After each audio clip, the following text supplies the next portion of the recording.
The clay record does not begin by explaining itself. It opens midstream, with a register of rulers already in motion, as if the scribes who impressed these signs into wet tablets believed the list they were copying had existed long before their own hands ever touched clay. In the surviving versions of what scholars now call the Sumerian king list, the first lines do not describe the founding of cities or the creation of kingship. They simply announce that kingship had already descended from somewhere above and had already been exercised for vast stretches of time. Only much later does the tablet pause to insert a brief but decisive clause.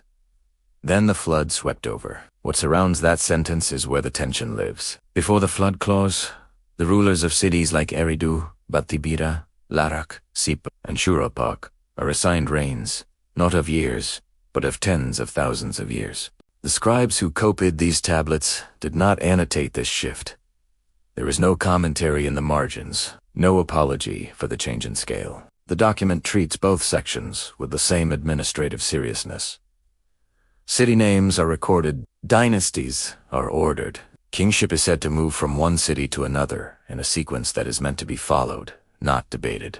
The flood is not described. It is simply placed between two incompatible chronologies, acting as a hinge between one world and another. The earliest fragments of the king lists come from tablets excavated at Nippur, Ur, and Larsa, dating to the early 2nd millennium BC, though the text itself is believed to preserve much older traditions. One of the most complete examples, the Weld-Blundell prism now in the Ashmolean Museum, presents the pre-flood rulers with the same bureaucratic formatting as later kings. Columns are ruled, names are aligned. Reign lengths are written with numerical precision. There is no visual signal that the early section is symbolic, while the later section is literal. This is where the contradiction emerges. The same scribal culture that produced contracts, grain accounts, and temple inventories also transmitted a royal chronology that stretches human memory into deep, almost geological time. The numbers themselves follow the sexagesimal system used throughout Mesopotamian administration. They are built from units of 60 and its multiples, the same mathematical language used to measure land, silver, and labor. That choice implies that the reigns of Alalum and Enmenluana were recorded using the same numerical tools that recorded barley deliveries. In other words, these durations were not written as poetry. They were written as data. Some scholars have suggested that the numbers may encode something other than literal years, perhaps ceremonial cycles or dynastic phases. Others have proposed that they preserve a memory of earlier calendars, but within the document itself, no such explanation is offered. The tablet simply states that these were the lengths of reigns before the flood, and that afterward, something about kingship became shorter, more compressed, more fragile. The phrase that introduces the flood is striking in its brevity. In most versions, it reads, "Then the flood swept over." There is no reference to divine anger, no hero, no boat. Those narratives exist elsewhere in Mesopotamian literature.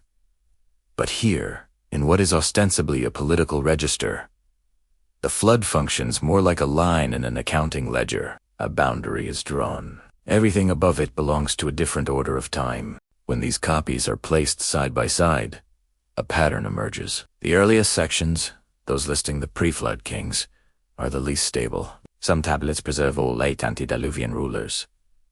Others preserve only a few. Some give slightly different reign lakes. Yet even when the details shift, the same cities and the same figures recur. Eridu, Bativira, Siper, and Shurapak appear again and again, as though they were fixed points in a landscape that could not be altered. The post-flood sections, by contrast, become more rigid. Dynasties are arranged in sequences that match other historical inscriptions. Kings such as Etana of Kish or Gilgamesh of Uruk appear in both the king list and in independent city records. This convergence is one of the reasons the document was treated seriously by ancient scribes. The list did not float freely from reality. It intersected it, but that intersection makes the pre-flood portion more, not less, difficult to dismiss. The same tradition that remembered kings whose buildings can still be excavated also remembered kings whose reigns extended beyond any plausible human scale. The scribes did not separate these layers. They copied them together, as though they belonged to the same historical continuum. In some manuscripts, The king list opens with a formulae that is easy to overlook. Kingship is said to have descended from heaven. The phrase does not explain how or when. It is not attached to any specific event. It simply states that authority entered the world from a higher domain. In later copies, this line remains, even as other details are altered. It seems to have been part of the core of the tradition. This matters, because the list was not just a record of who ruled. It was a statement about where rule came from. By tracing kingship back through a chain of cities and into a time before the flood, the scribes were situating their own governments inside a much older inheritance. The past was not being invented. It was being curated. The tablets themselves show signs of this curatorial process. Many are palimpsests, reused surfaces where earlier writing was washed or scraped away and over. A tablet might begin as a student exercise, and later be repurposed to copy a king list. In some cases, faint traces of earlier texts remain beneath the newer signs. The clay carries layers of memory. The king list tradition behaves the same way. It is a layered document. Older names and numbers sit beneath later political adjustments. When a dynasty rose to power, scribes sometimes extended or emphasized its position in the list. But even then, they rarely tampered with the pre-flood section. Those kings seem to have been beyond political manipulation, protected by their remote. There are also versions of the king list that end early, stopping long before the historical period in which the tablet was written. These truncated copies suggest that the value of the text was not simply to validate the current ruler. It was to preserve the sequence itself. The list was a chain, and even a partial chain still pointed back to a distant beginning. Some of the most intriguing variations occur in the numerical signs. In certain tablets, the reigns of the pre-flood kings are written with unusual groupings of units and tens. These are not errors. They reflect different ways of structuring large numbers in the sexagesimal system. The scribe might render a figure as a single massive total or as a sum of component cycles. Both methods were acceptable, but were used. This suggests that the numbers were being actively interpreted, not mindlessly. The scribes knew they were dealing with quantities that did not behave like ordinary reigns. They adjusted the notation to make sense of them within their own mathematical conventions. The result is not clarity, but engagement. The past was being worked on. Even the order of cities shifts slightly across copies. In some lists, Batibira precedes Eridu. In others, the sequence is reversed. Yet the same cluster of cities remains. They are treated as the anchors of the antediluvian world. Their persistence implies that the list was not built from scratch in the 2nd millennium BC. It was inherited from older regional traditions that already associated these places with deep antiquity. The scribes who assembled these copies were trained in preserving legal and economic memory. They copied land deeds that referenced transactions generations old. They maintained temple archives that recorded offerings made centuries earlier. In that context, the king list was another form of institutional memory. It told them who had held authority before their own time, even if that time stretched beyond any living recollection. The contradictions within the list were therefore not seen as flaws. They were part of the archive.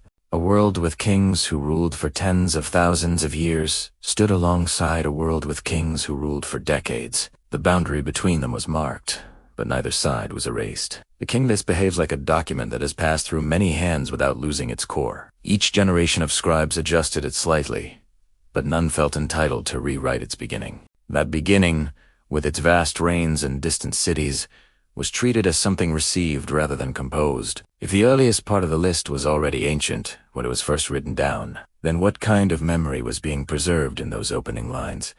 And how far back did the scribes themselves believe it reached? The moment when one record ends and another begins rarely announces itself in the ancient archive. The Sumerian king list closed its pre-flood register with a brief line about the flood itself, and then resumed, with kings whose reigns were measured in ordinary decades. In the scribal world of Old Babylonian Mesopotamia, another text seems to straddle that same boundary.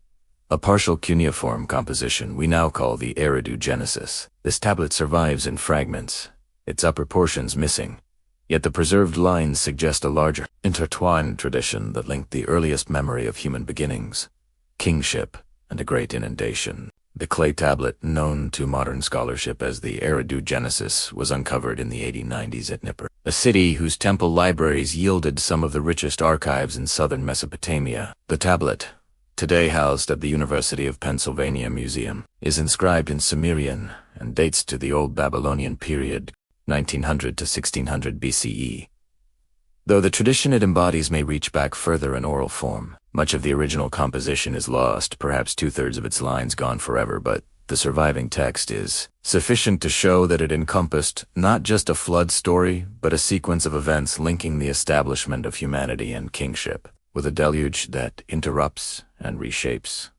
The sequence, what sets the Eridu-Genesis apart from other Mesopotamian compositions, is its archival context. Like the king list, it was part of a scribal repertoire that included law codes, administrative lists, omen literature, and temple hymns. It was not poetry in isolation, nor was it a ritual scroll. It was a tablet copied, in the same workshops that trained scribes to record temple offerings and grain receipts. In that environment, a composition that tied origins to kingship and then to a catastrophic flood was treated as a document of cultural memory, not merely as entertainment or myth. The surviving lines begin partway through what must once have been a longer narrative. What scholars can reconstruct suggests that the pantheon and Enlil, Enki, and Ninhursag were active in shaping the world, creating humans, assigning them to toil, and founding the first cities. The city of Eridu, long considered by Sumerian scribes themselves to be the oldest settlement of humankind, is central to this sequence, receiving special mention in association with its patron deity. In one fragment that has survived with some clarity, the tablet recounts a pivotal moment when the divine assembly resolves that a destructive flood will sweep over all lands. The god Enki, associated with fresh waters and wisdom, is bound by oath not to reveal the decree directly, but he circumvents this constraint by communicating through the side of a wall to a king named Ziusudra, warning him of the impending disaster and instructing him to prepare. What follows in the fragmentary text is a depiction of the deluge itself, winds and storms rising together, the flood sweeping over the land, and a vessel tossed upon the waters until the sun god emerges and the flood recedes. This surviving section, even where incomplete, reveals forms and patterns familiar from other Mesopotamian records. The presence of Ziusudra as both king and religious functionary, identified in other sources as a Gudaglustration priest as well as a ruler, shows how roles intersected in Sumerian thought between political authority and sacred office. That the text moves from cosmic creation to civic institution and then to catastrophic interruption implies a continuity of record, not an isolated myth. Yet the Eridu-Genesis is not merely a narrative of divine will and human survival. Embedded within its lines are administrative markers, names of cities, references to rulership, and placements of patron deities that echo the scribal conventions found in economic and legal documents. This suggests that the narrative was not meant to be read as purely theological allegory, but as a textual register of how the earliest phases of human social organization were understood. Even though large portions are missing, the preserved sequences imply the existence of an older tradition, one where kingship and flood are historical moments within a larger frame of reference. The Eridu-Genesis cannot be read in isolation. Its fragments intersect with the narrative contours of other texts, such as the Atrahasis epic and the Epic of Gilgamesh, which also preserve flood traditions, though in later Akkadian renditions and with differing emphases. While those parallels have drawn extensive comparative study, the Eridu-Genesis remains distinct in its Sumerian language and composition, anchoring flood memory within the same scribal culture that generated the king list. A curious aspect of the tablet is its structure, as suggested by the pattern of missing lines. The story seems to have begun with cosmogonic themes: creation of humans, establishment of cities, and appointment of rulers, before moving toward the catastrophic flood. Between these phases, the sequence remains opaque, where the tablet is broken, but the surviving remnants indicate that the flood was not an isolated tale, but part of a larger register of human origins that intersected with political orders. The clay tablet designated B10673 thus serves as both a narrative register and an archival record. It was curated in temple libraries like any other corporate text, copied and recopied by scribes trained in the technical routines of cuneiform inscription. The mixture of divine intercession, civic foundation, And cataclysm in the same document indicates that Sumerian scribes did not compartmentalize these themes as separate genres. Instead, they inscribed them as parts of a continuous memory of origins and disruptions. Yet the fragmentary state leaves significant uncertainties. How were the earliest lines of the Eridu Genesis structured? What precise roles did the named cities play before the flood? And, crucially, how did the Sumerian scribes themselves interpret the link between the creation of kingship and the subsequent cataclysm swallowed by the waters? Could the gaps in this ancient narrative reflect not just loss, but a deliberate archival strategy to compress sacred origins into a text that could be carried forward into ever later generations? These questions remain as the tablet itself turns back into silence. The fragments of the Eridu Genesis fade not because the story ended, but because the clay itself broke. What remains intact enough to read continues into the figure who stands closest to the boundary between the pre-flood and post-flood worlds. A king whose name appears not only in narrative tablets, but in the formal registers of Sumerian kingship. That name is Ziusudra. In the Sumerian king list, Ziusudra appears as the last ruler of Shurippak before the flood. His reign is given as 64,800 years, a number consistent with the immense durations assigned to all pre-flood kings. He is not presented as a survivor or a hero. He is presented as a king.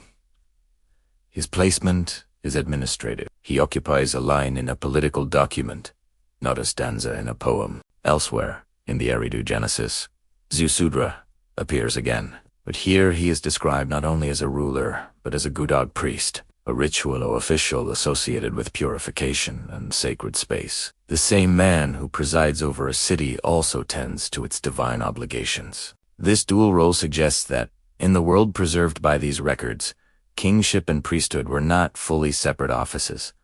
Authority was both civic and cultic. The convergence of these two traditions is unusual. Many Mesopotamian figures appear in either narrative literature or administrative lists. Ziusudra appears in both. In one, he is a line of data. In the other, he is a listener to divine speech. Yet neither text treats this as a contradiction. The king list does not explain why his reign ends. The Eridu Genesis does not explain how long he ruled. The two accounts overlap just enough to suggest that they were drawing from a shared memory. This overlap deepens when one examines the city of Shurippak, Ziusudra's seat of rule. Excavations at the site, identified with modern Farah in Iraq, have uncovered a thick layer of riverine silt dating to the late 4th millennium BCE. Beneath it lie older occupation layers. Above it, a rebuilt city. The stratigraphy does not prove a global flood, but it does record a major inundation event that disrupted settlement. For it describes and preserves Ziusudra's name. Such a physical rupture in the life of a city may have provided a material anchor for a much larger remembered catastrophe. The Eridu Genesis describes storms and rising waters that overwhelmed the land. The archaeological layer shows that water did in fact arrive with enough force to leave a lasting scar in the soil. Between the clay of the tablet and the clay of the ground, a correspondence appears. Not exact, but suggestive. In later Akkadian traditions, Ziusudra becomes Utnapishtim, the immortal survivor of the flood in the Epic of Gilgamesh. But in the older Sumerian records, he is not yet transformed into a wandering sage. He remains anchored to a city and to an office. He is a king who receives a warning, builds a vessel, and continues to be listed as part of the royal succession. This continuity implies that, for early Sumerian scribes, survival of the flood did not remove a person from history. It repositioned him within it. Ziusudra does not inaugurate a new world. He stands at the edge of an old one and carries something forward. What he carries is not described in detail. The Eridu Genesis is damaged where instructions are given. We know he was told to preserve life, but we do not know how the scribes imagined that preservation in practical terms. What survives instead is his name in a king list and his role in a narrative tablet. Those two traces imply that the flood was not meant to erase memory. It was meant to interrupt it. The city of Shurippak itself was rebuilt after its flood layer. Houses rose again. Administrative tablets resume. The cultural identity of the place continues, even if the physical layout changes. Ziusudra's position as its last pre-flood king becomes a hinge point between two phases of the same urban lineage. Sumerian scribes, who worked within long chains of kopii documents, were deeply concerned with such hinges. They marked transitions in dynasties, changes in temple ownership, shifts in land boundaries. To them, a flood that separated two orders of time would not be merely a story, it would be an archival boundary. Ziusudra's survival thus becomes more than a narrative device. It becomes a way of carrying pre-flood authority into the post-flood world. His kingship, recorded in the king list, does not disappear. It passes through the flood line and re-emerges as the beginning of a new sequence. Yet the nature of what was preserved remains unstated. Was it merely the idea of kingship, or something more specific, tied to the long reigns in ancient cities that preceded him? And if Ziusudra stood as a living bridge between two orders of time, what exactly was he believed to have carried across that invisible divide? The figure of Ziusudra lingers not because his story was finished, but because it was never closed. His presence at the edge of the flood leaves open a larger question about the society he belonged to and the pressures that may have preceded the waters. Another tablet tradition, preserved in a different language and copied by a different scribal lineage, turns its attention to that pressure. It is known today as the Atrahasis composition. Unlike the Eridu Genesis, which situates the flood within the founding of cities and kingship, the Atrahasis text approaches the same rupture through the workings of labor, population, and governance. It survives in Akkadian copies from the Old Babylonian period, but its narrative structure and many of its themes appear to be inherited from earlier Sumerian materials. The text opens not with a flood, but with an administrative imbalance. Junior deities, tasked with maintaining the canals and fields, are overworked. They revolt. They demand relief. The response to that revolt is the creation of humanity. In Atrahasis, humans are not formed to explore or worship, but to take on the burden of labor that had previously fallen to the gods. This is not presented as a mythic flourish. It reads more like an institutional reorganization. Work is reassigned. A new class of beings is introduced to stabilize a strained system. What follows is a period of growth. Human population increases, CTS expand. Noise, in the language of the tablet, rises.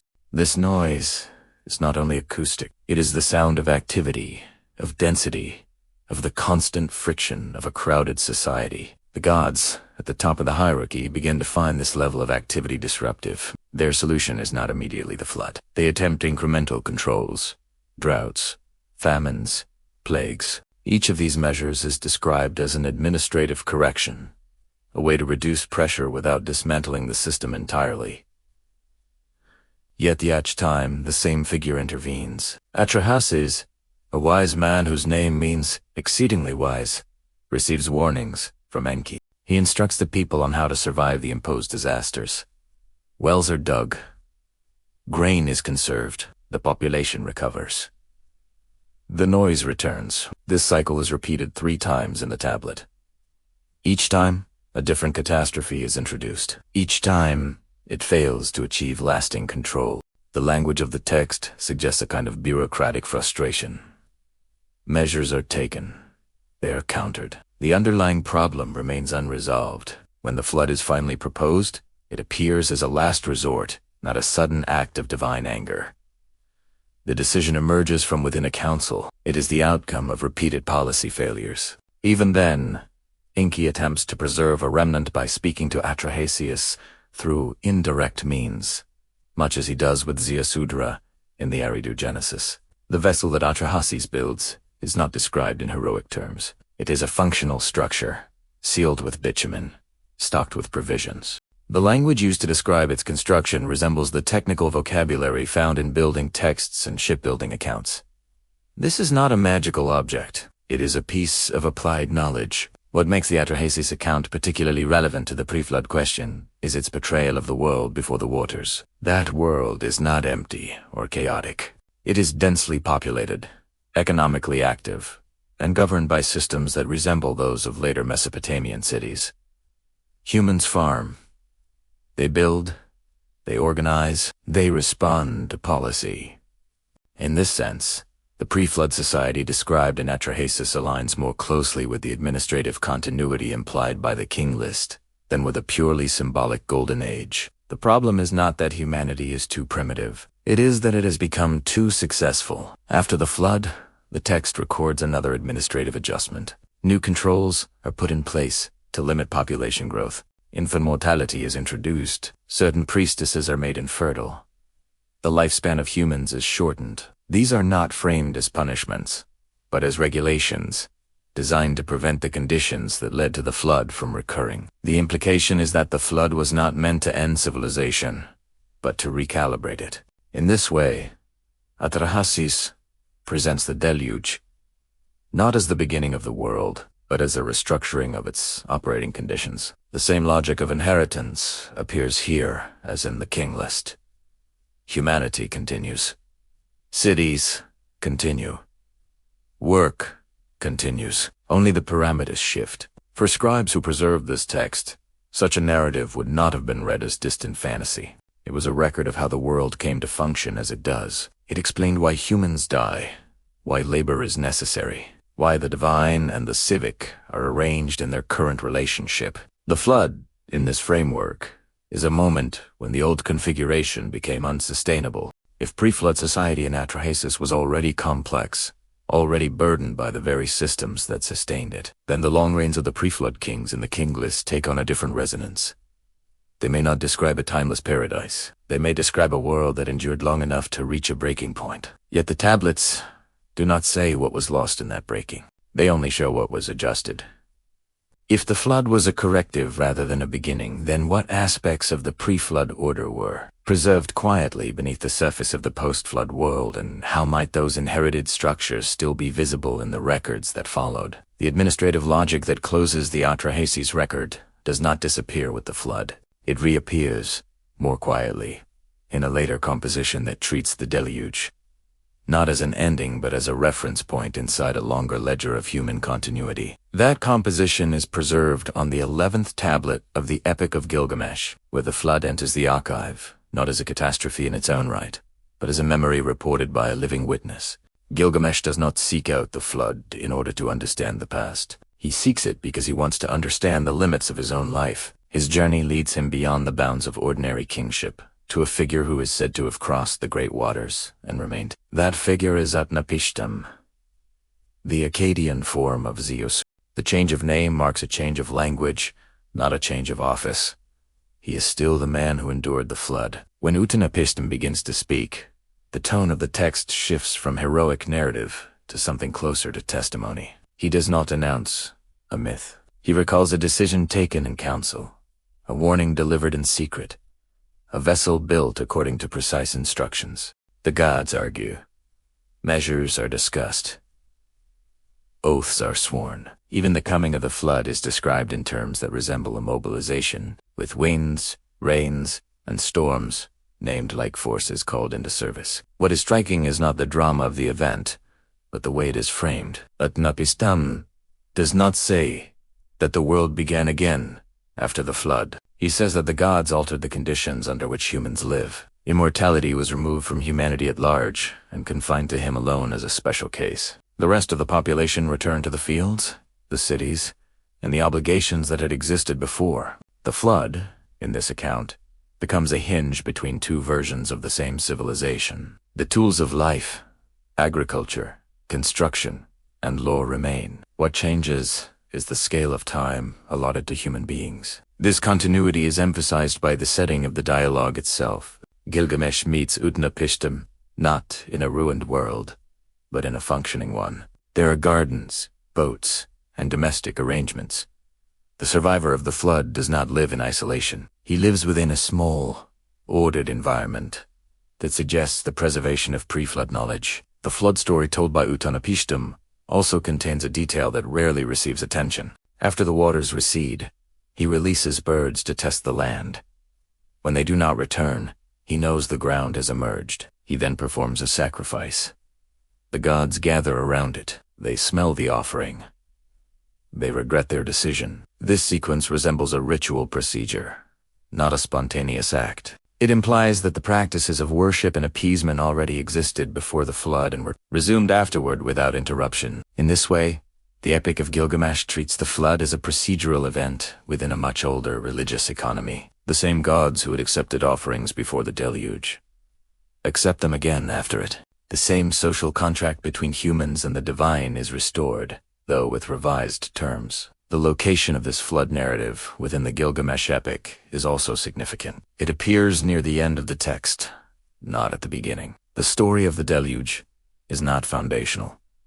It is retrospective. It is something that a later king hears about as part of his search for understanding. That structural placement suggests that, for the scribes who compiled the epic, the flood was a remembered rupture inside an already ancient world. The tablet tradition reinforces this impression. The standard Babylonian version of Gilgamesh, from which tablet she is known, dates to the late 2nd millennium BC. By then, the flood story had already been circulating for centuries in different forms. The scribes who copied it were not preserving a new myth. They were maintaining a long-standing archival memory. Within that memory, the flood does not erase kingship. It alters its boundaries.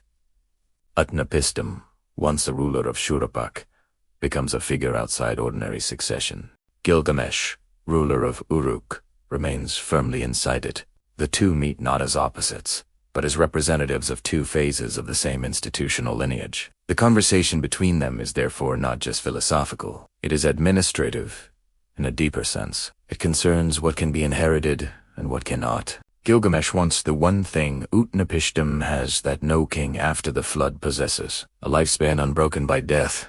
Utnapishtim does not grant it. Instead, he offers a story, and briefly, a plant that restores youth, but not immortality. Even that is lost. What remains is the record of the flood as something that happened once and reorganized everything that followed. The text does not say what the pre-flood world was like in detail.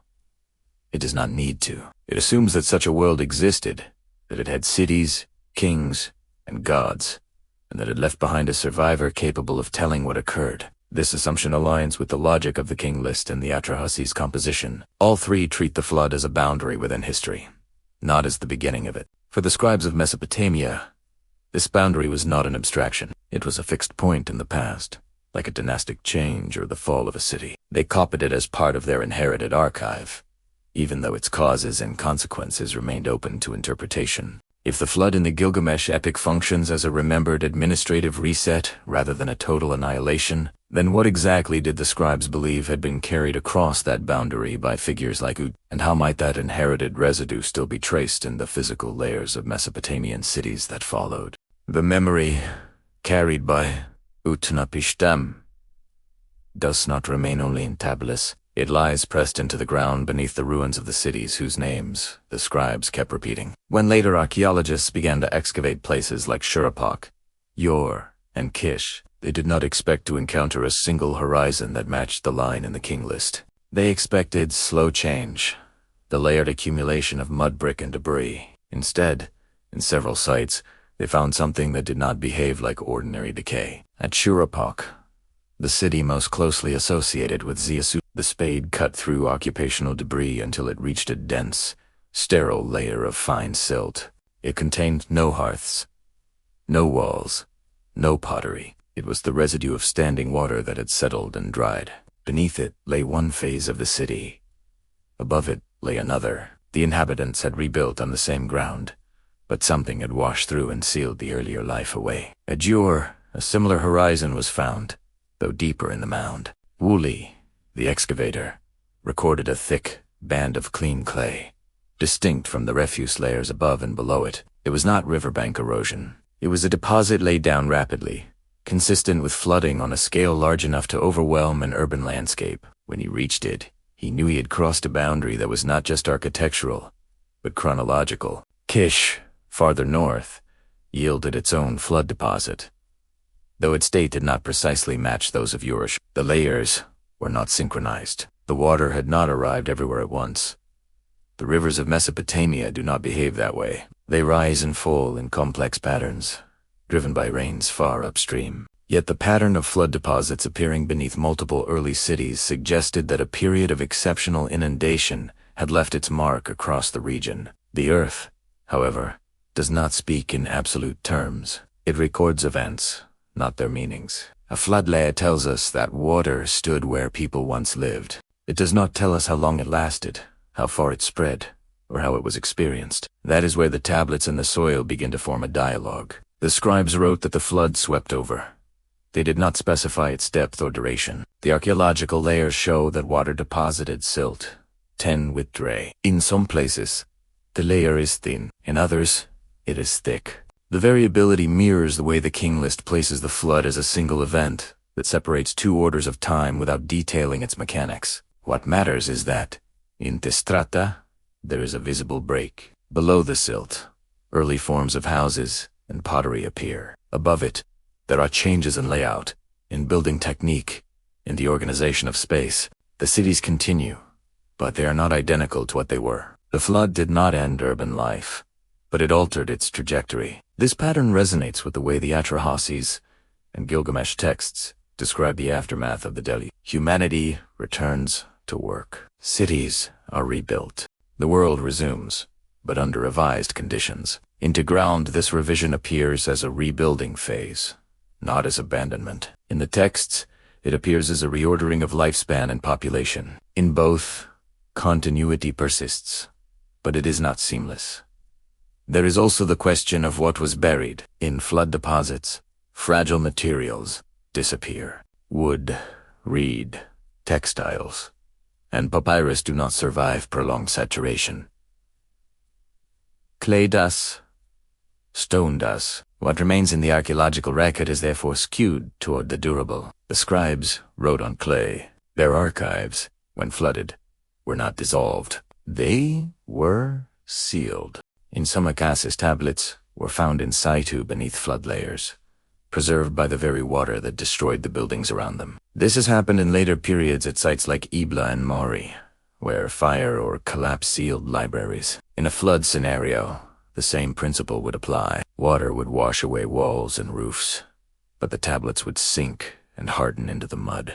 This raises a quiet possibility. If pre-flood scribes had maintained archives, portions of those archives might have survived in buried form, even if the buildings above them did not. The kingless Kopid centuries later might be one of the descendants of such buried records, filtered through generations of transmission but anchored in something that once lay on shelves in a city that no longer existed in its original form. The flood layers do not tell us whether that happened. They only show that there was a physical mechanism by which earlier records could have been preserved and later recovered, even if indirectly. Scribes often copied from older tablets. They rarely created their master lists from nothing. A tradition that claimed to remember kings before the flood would have required some kind of material anchor to be credible within a scribal culture.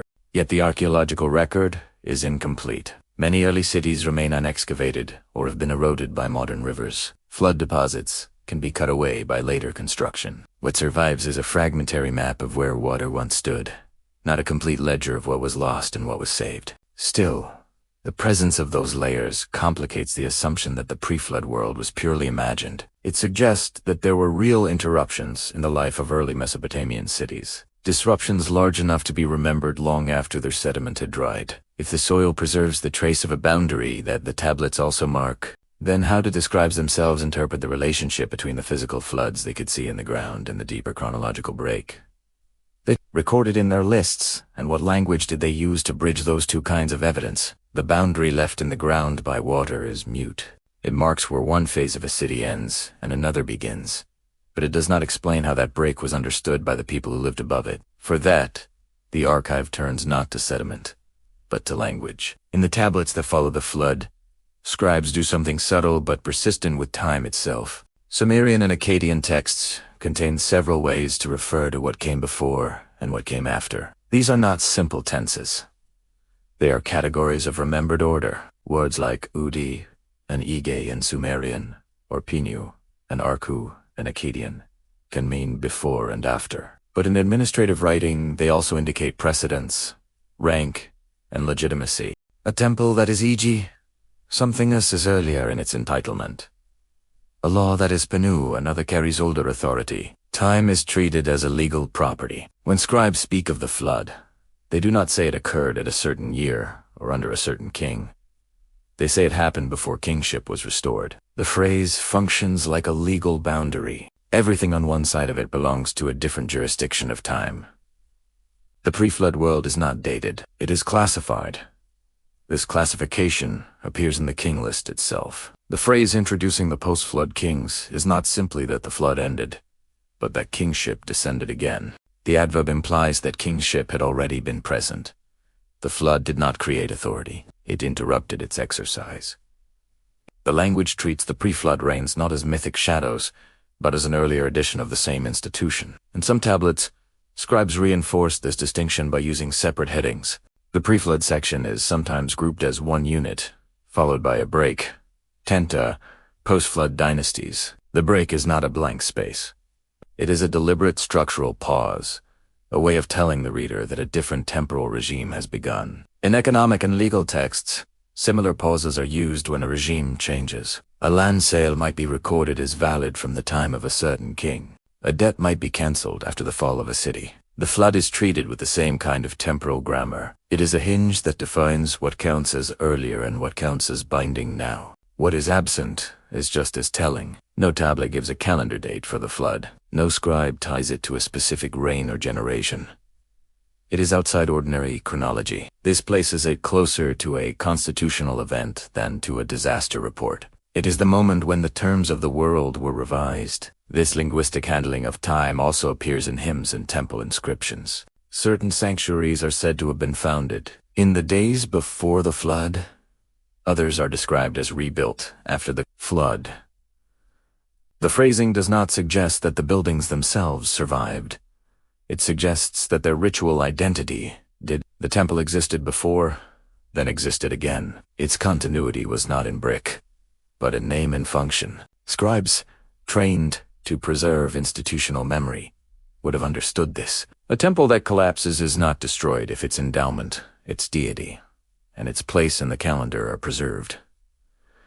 In that sense, a flood does not erase, it dislocates. The same logic applies to kingship. The king list does not say that kingship was invented after the flood. It says it returned. The pre-flood kings are therefore not ancestors in the genealogical sense. They are predecessors in office. They held the same role under different temporal conditions. The extreme lengths of their reigns may be one way the scribes marked that difference.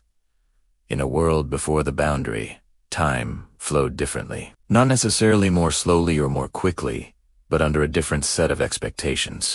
The numbers do not need to be literal to function as signals. They indicate that the earlier order was not bound by the same limits that govern the later one. Language preserves that signal.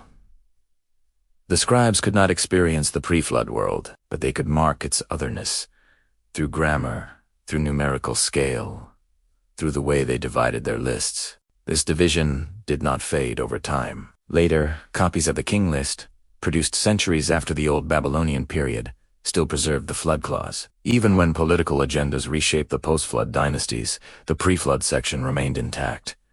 It was protected by its distance. The result is a document that treats the past not as a smooth line, but as a stratified archive. One layer belongs to ordinary history. Another belongs to a deeper register that cannot be dated but cannot be removed. If scribes encoded the flood as a legal and temporal boundary rather than as a mere catastrophe, then what kinds of institutional knowledge might they have believed lay on the far side of that boundary waiting to be inherited rather than rediscovered? The boundary that language preserves is not only temporal, it also appears in the way records were kept and institutions were structured. After the flood, the archives begin to fill with tablets that track grain, labor, and land in increasingly precise detail. These are the earliest bureaucratic documents of Mesopotamian civilization, yet they do not appear as if created from nothing. They arrive already using standardized measures, established titles, and fixed accounting formats, as though they were resuming a system that had existed before. Some of the oldest administrative tablets come from the city of Uruk, dating to the late 4th millennium BCE. These small clay documents list deliveries of barley, beer, textiles, and livestock. They record the movement of goods between temple storehouses and work crews. They are written in proto-cuneiform, a system that had already stabilized into a functional script by the time these tablets were made. There is no evidence of a gradual experimentation phase preserved in the record. The earliest examples are already operational. What is recorded in these tablets is not innovation, but management. Workers are assigned. Rations are distributed. Offerings are tallied. The structure of the economy appears to be institutional, not improvised. For scribes trained in later periods, such documents would have represented the inherited foundations of their craft. They copied them not because they were curious, but because they were authoritative. When the flood is placed between the pre-flood kings and the post-flood dynasties, it creates a conceptual space in which these administrative systems can be seen as continuations rather than inventions. The scribes did not claim that writing, accounting, or temple management were created after the flood. They simply begin recording them again. There are hints of this continuity in the language of early administrative titles. Offices such as NC Governor and Lugal King appear in the earliest city records. These are the same terms used in the king list. The words do not change across the flood boundary. What changes is the scale of the reigns and the density of documentation. This suggests that, in the scribal imagination, the pre-flood world was not one without institutions. It was a world whose institutions were remembered, but no longer directly accessible. The post-flood archive becomes a restoration of record-keeping, not its origin. Even the layout of early cities reflects this logic. Excavations show that temples and administrative buildings are placed at the center of urban space from the earliest layers onward. These are not ad hoc shrines. They are large, planned complexes designed to coordinate labor and resources. Their form implies an inherited model of how a city should function. The scribes who worked in these temples did not see themselves as inventors.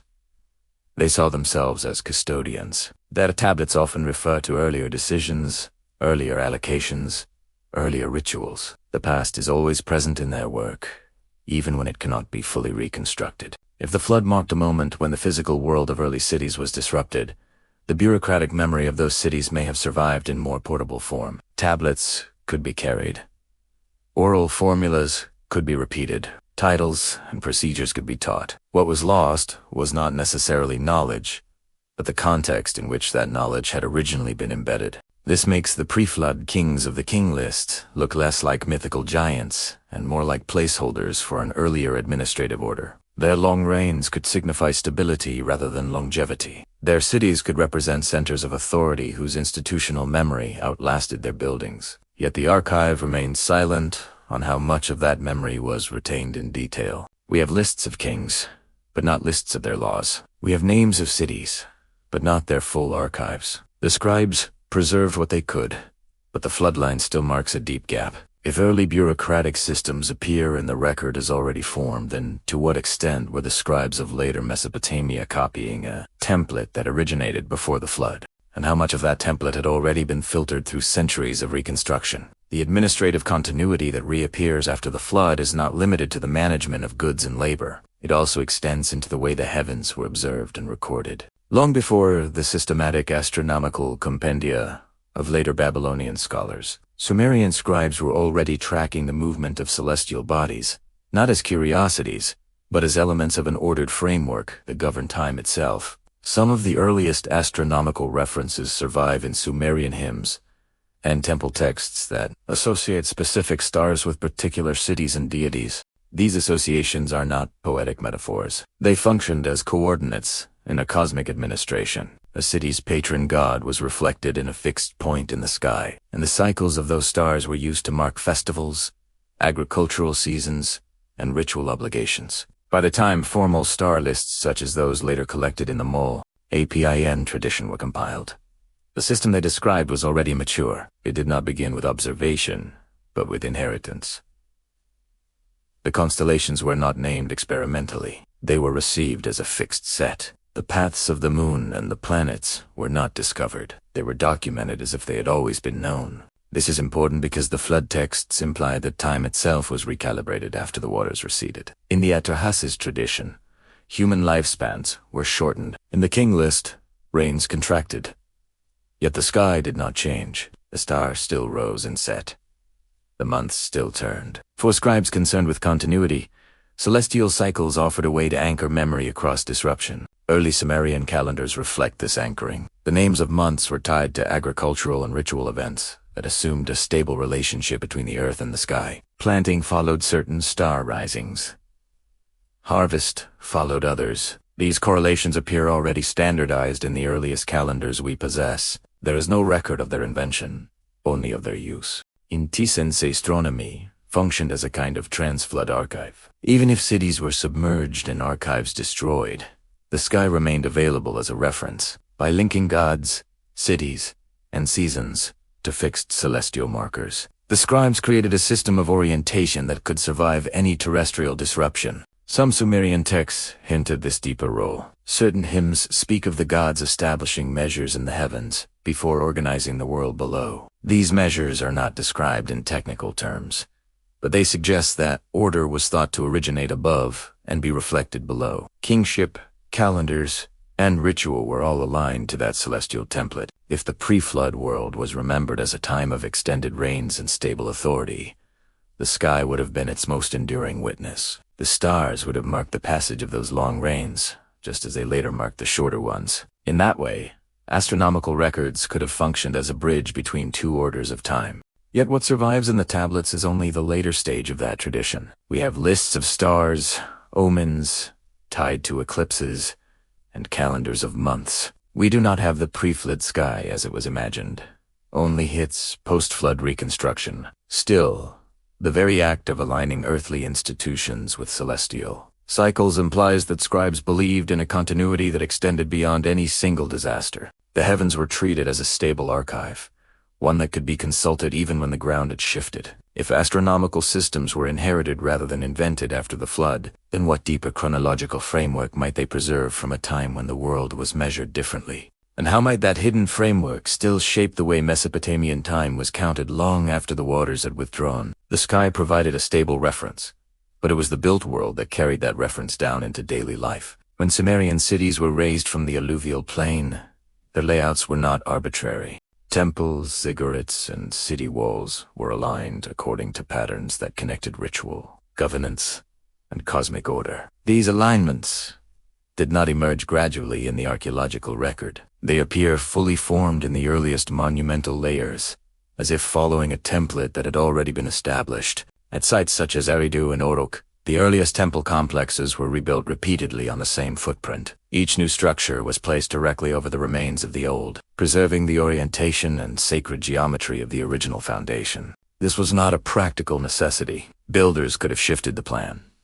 They chose not to. The ground itself became an archive of remembered design. This practice of rebuilding on the same sacred core suggests that architecture was treated as a form of inherited knowledge. The temple was not simply a building. It was a continuity of place, a way of maintaining contact with a time when the original foundation was laid. Even when floods or erosion damaged the structures, their footprints were restored, not replaced. The ziggurat, which later dominated Mesopotamian cityscapes, embodies this principle. Its stepped form rises from a square base aligned to the cardinal directions.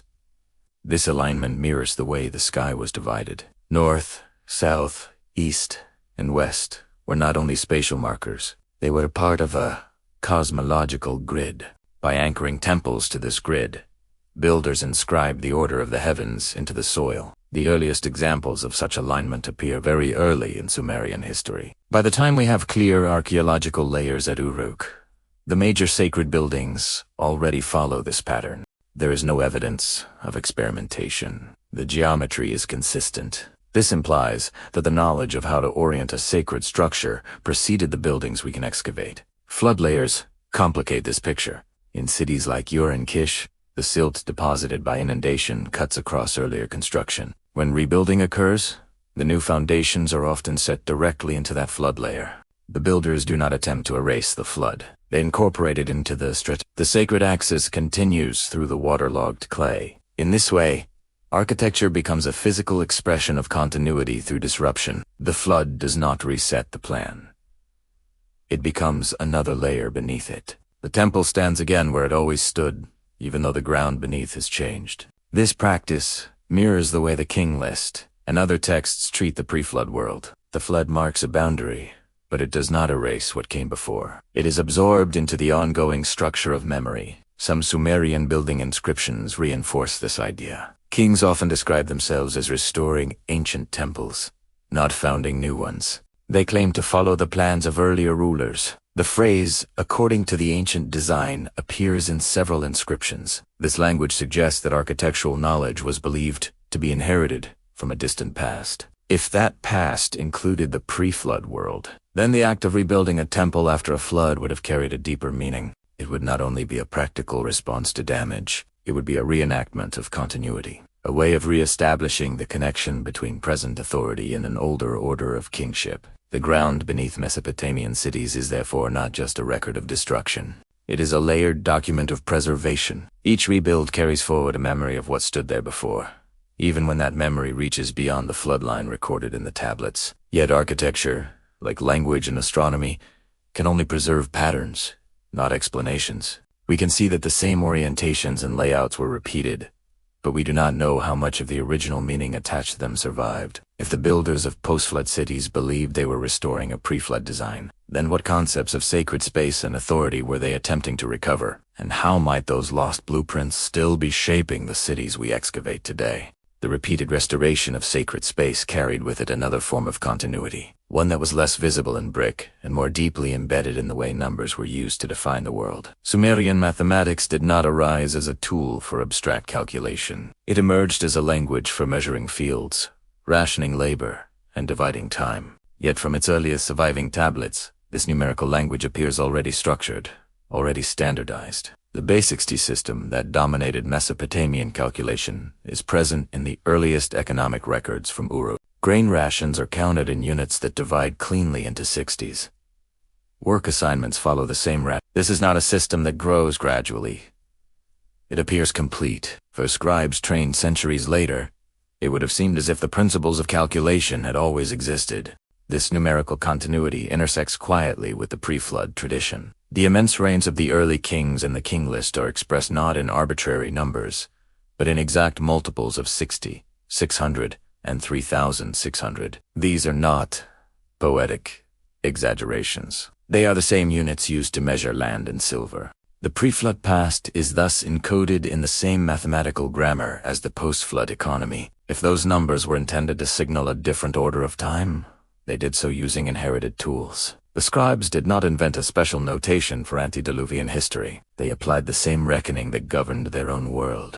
This suggests that the flood did not sever numerical knowledge. Measurement systems crossed the boundary intact. Fields were still measured.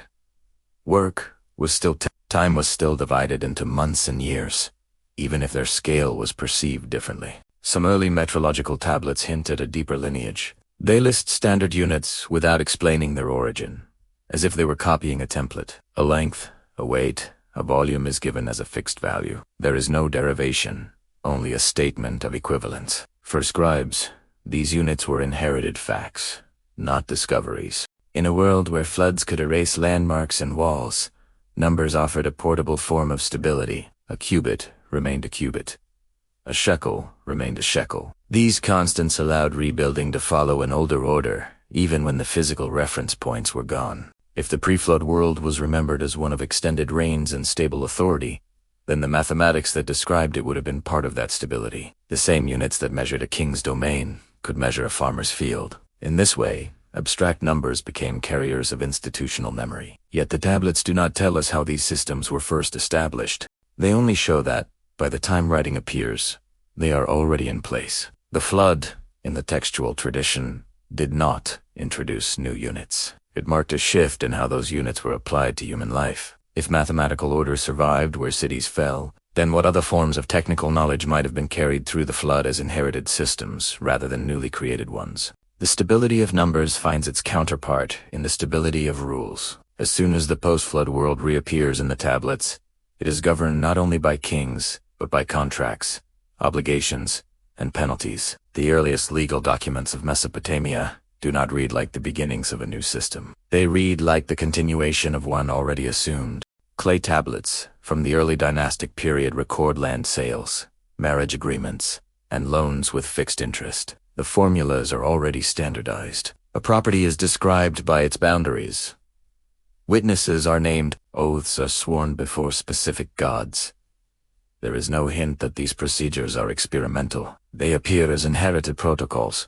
Later, law collections, such as the Code of Ur-Nammu and the laws of Lipit-Ishtar, formalize what had already been practiced for centuries.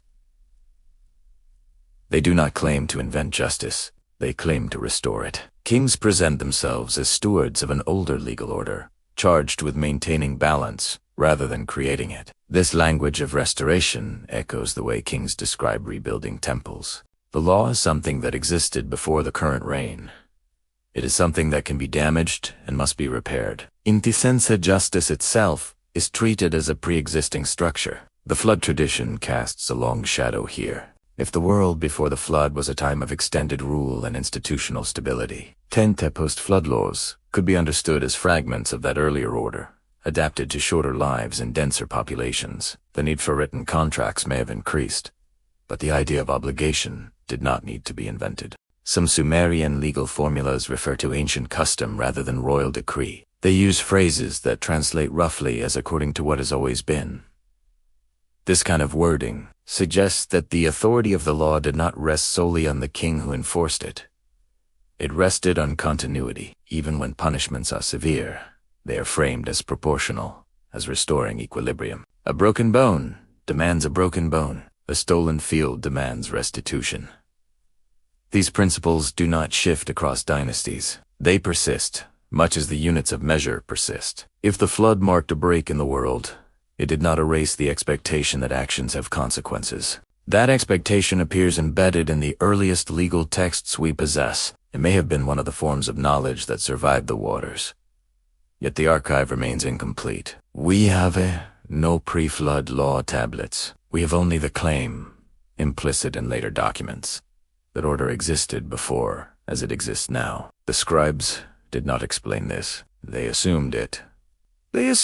If the legal and moral frameworks of post-flood Mesopotamia were inherited rather than created, then how much of their structure might trace back to a remembered world that lay beyond the reach of surviving clay? The continuity of law implies a continuity of care. Where rules govern bodies and property, there must also be knowledge that governs health, injury, and survival. The earliest medical texts of Mesopotamia appear long after the flood traditions were first written. Yet they, too, present themselves not as innovations, but as collections of established procedures. Tablets from the 2nd millennium BCE preserve lists of symptoms, diagnoses, and treatments. They describe wounds, fevers, digestive disorders, and complications of childbirth. The language is technical, restrained, and methodical. Recipes are given in measured quantities. Applications are timed. Incantations are sometimes included, but they are embedded within a practical framework of care. What is notable is that these medical compendia do not explain how their knowledge was acquired. They simply record it. A condition is named. A remedy is prescribed. The scribes who copied these tablets treated them as reference material, much like legal or astronomical texts. Some of these tablets refer to ancient authorities. A treatment may be said to come from an earlier master or from a venerable school. This attribution suggests a lineage of medical knowledge that extended back beyond the period of the tablet as creation. If the flood was understood as a reset of human conditions, then medicine would have been one of the disciplines most affected. Shorter lifespans, new diseases, and denser populations would have demanded adjustments. Yet the form of the medical texts suggests that practitioners believed they were adapting an inherited body of knowledge rather than inventing one. There are also hints that certain elements were considered to belong to a more ancient order. Some illnesses are described as older from before, as if they were relics of a prior time. Whether this refers to mythic history or to long-standing patterns of disease is unclear. But the phrasing preserves a sense of depth. In a world shaped by floods and rebuilding, the body itself becomes a site of continuity. Bones heal. Wounds close. Birth follows death.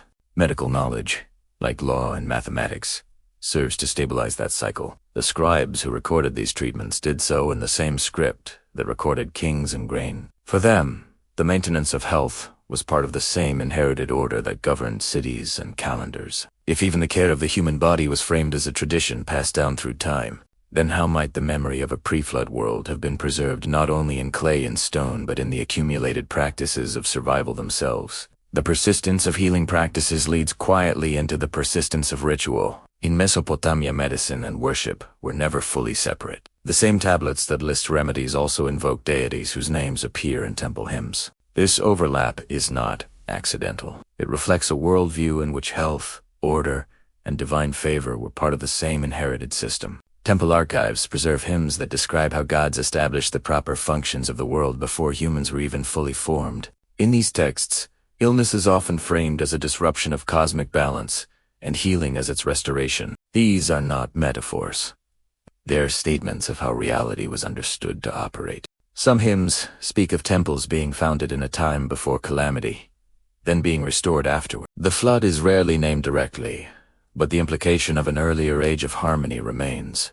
The temple, like the law and the body, is something that falls out of order and must be returned to its proper state. This return is enacted through ritual. Offerings, prayers, and incantations follow strict formulas. They are recited in Sumerian long after Akkadian became the dominant spoken language. The use of Sumerian in ritual texts is itself a form of preservation. It keeps the voice of an earlier world alive. In that sense, ritual language functions much like the pre-flood king list. It is copied and transmitted even when its full context is no longer accessible. The words remain authoritative because they're old. Some incantations refer to events or conditions that are no longer part of the ordinary world. They speak of waters rising, of gods intervening, of boundaries being redrawn. These references are not explained. They are assumed to be understood, at least in principle. The scribes who preserved these texts were not inventing new rites. They were maintaining a repertoire that connected them to a deeper past. Each recitation was a small act of continuity, a way of keeping the ancient order present. If the flood marked a moment when that order was disturbed, ritual was one of the ways it was restored. The same prayers that once addressed a pre-flood world were adapted to a post-flood one, carrying forward the memory of what had been. The archive does not tell us how much of the original meaning survived in these repetitions. It only shows that the forms themselves were valued enough to preserve. If ritual language and temple practice acted as living carriers of pre-flood memory, then how far into the later history of Mesopotamia might traces of that older world still echo through the words spoken before the gods? The ritual words that continued to be spoken were not confined to one land. They traveled quietly, across borders and languages, carried by merchants, scribes, and displaced populations.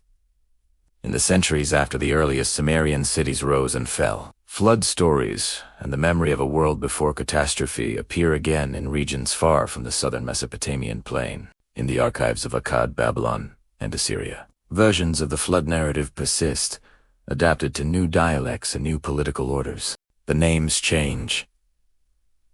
Ziusudra becomes Utnapishtim. Atrahasis becomes a sage, rather than a king. Yet the structure of the story remains. A world of established cities, a divine decision, a flood, and a survival that carries something forward. Beyond Mesopotamia, similar accounts appear in the texts of Ugarit, in the Hebrew tradition of Noah, and in later Greek. Each culture frames the deluge according to its own theology, but the core elements remain recognizable. A prior world exists. It is disrupted. A remnant preserves what matters. This persistence suggests not a single origin, but a network of transmission. Traders moved along rivers and coastlines. Scribes were trained in foreign courts. Diplomatic marriages and treaties carried stories, as well as goods. In such a world, flood memory could travel without remaining fixed. Yet what traveled was not just the idea of destruction.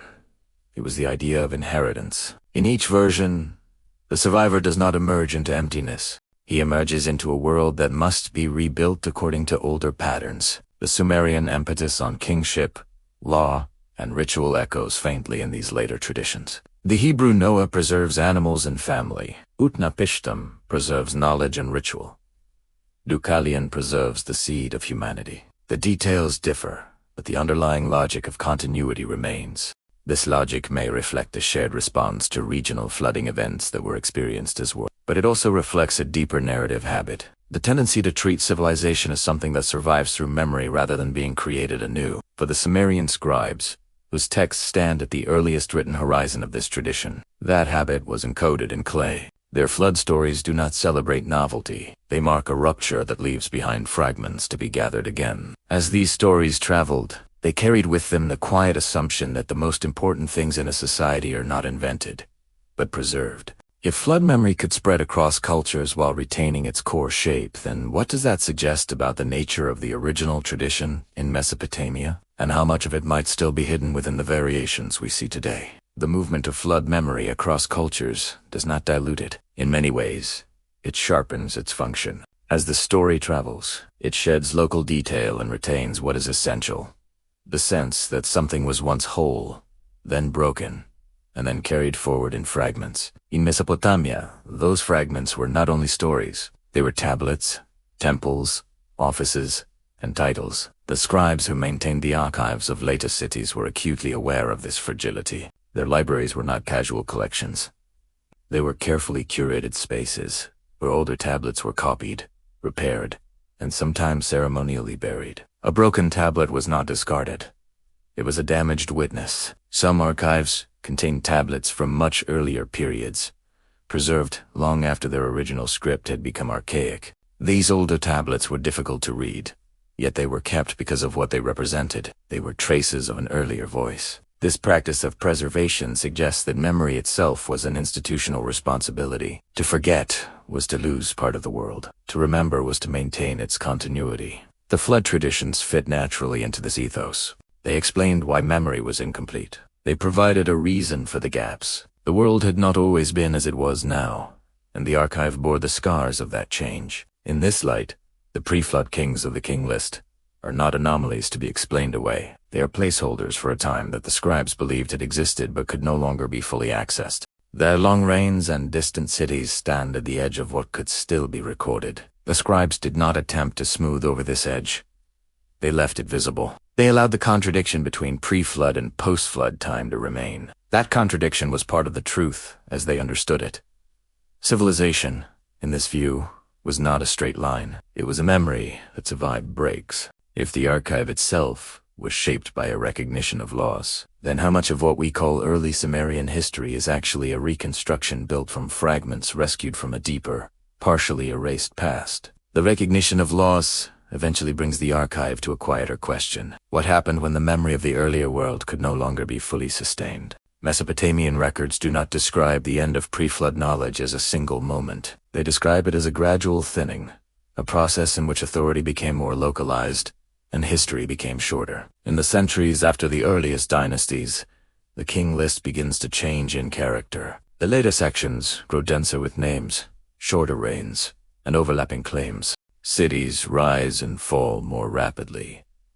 Dynasties fracture. The sense of a single, inherited order gives way to competition. Administrative tablets reflect the same shift. Early archives often treat cities as parts of a larger cosmic arrangement, each with its role. Later, documents become more territorial. Borders are disputed. Fields are measured and remeasured. What was once assumed must now be proven. This does not mean that memory was lost, only that it became more difficult to maintain. As political systems multiplied, the old stories remained, but they were no longer reinforced by a stable institutional framework. Some later texts hinted this unease. Kings boast not only of building, but of restoring what had been forgotten. Priests speak of rituals that must be revived. Scholars compile lists of ancient words and signs, attempting to preserve a language that was slipping out of daily use. The flood becomes, in this context, more than a distant event. It becomes a symbol of the ultimate loss of continuity, the deepest break that all other breaks echo. Yet even as the world becomes more fragmented, the pre-flood kings remain at the head of the king list. Their reigns are not revised. Their cities are not removed. They stand as a reminder that there was once a more coherent order, however imperfectly remembered. If later Mesopotamian civilization experienced its own forms of collapse and recovery, then the memory of the flood may have served as a template for understanding those changes, a way of interpreting every loss as part of a longer cycle of disruption and inheritance. And if that is so, then how much of what we read in the surviving tablets reflects not the original pre-flood world itself, but the long effort to remember something that was already fading when it was first written down? As memory thinned, the archive did not fall silent. It adapted. Scribes continued to copy the oldest texts, even when their immediate relevance was no longer clear. In temple libraries, lists of kings, hymns, star catalogs, and flood narratives were arranged not by usefulness, but by lineage. What mattered was not what a tablet could do, but what it came from. This archival instinct preserved contradictions. A document could contain numbers that no longer matched experience. It could describe cities that had been abandoned. It could record reigns that exceeded any living lifespan. None of this was corrected.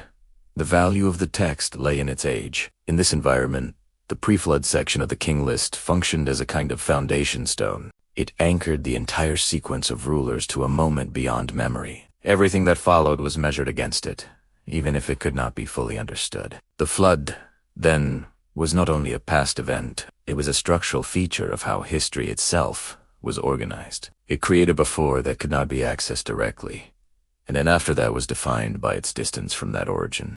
This way of organizing time shaped how Mesopotamians thought about collapse and renewal. When a city fell, it did not mean that order had vanished forever. It meant that it had entered another phase of restoration, much as the world had after the flood. The archive holds many such cycles. Dynasties end, temples are rebuilt, languages change. Yet the oldest records remain at the center, quietly asserting that something more ancient still underlies them. If the Sumerian scribes understood their world as a continuation of something older and partially lost, then the question that remains is not whether a pre-flood civilization existed in the way modern minds might imagine it, but how much of its remembered structure still governs the way those scribes organized time, authority, and knowledge long after the waters had withdrawn.